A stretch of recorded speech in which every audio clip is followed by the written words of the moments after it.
Bonjour, je me présente, Zéoula Jonathan. Je suis agriculteur sur l'IFO. Bonjour Jonathan. Bonjour.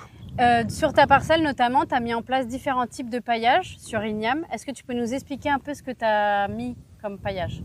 Alors, il y a 4 parcelles. La première parcelle, c'est une parcelle qui est vierge, neutre, où il y a pas de paillage et qui n'est pas irriguée.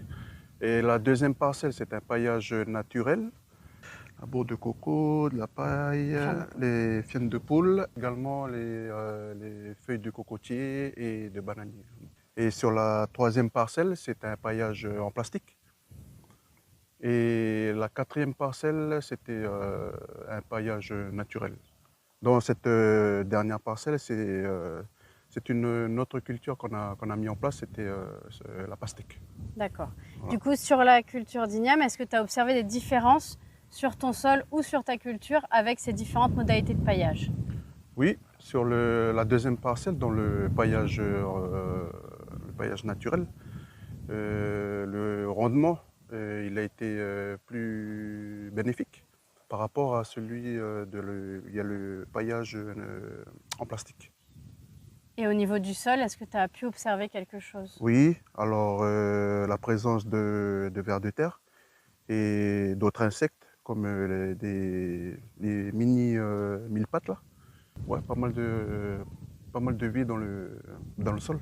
Et au niveau de l'installation de tes différents paillages, donc plastique ou naturel, est-ce que tu as noté des différences sur la pénibilité ou sur le temps de travail?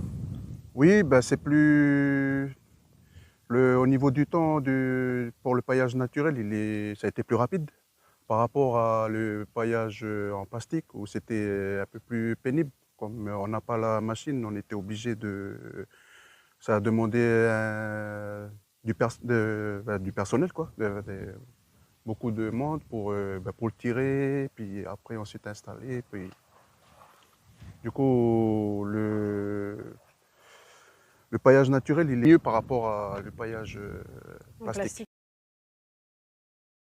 Moi, c'était par rapport à ce projet-là. Il ne faut pas qu'on s'arrête là. Qu'est-ce qu'on va faire après ce projet et puis avoir un accompagnement et puis ensuite après le démontrer qu'on peut le faire sans autre apport que ce soit chimique ou ce qui vient de nos mers.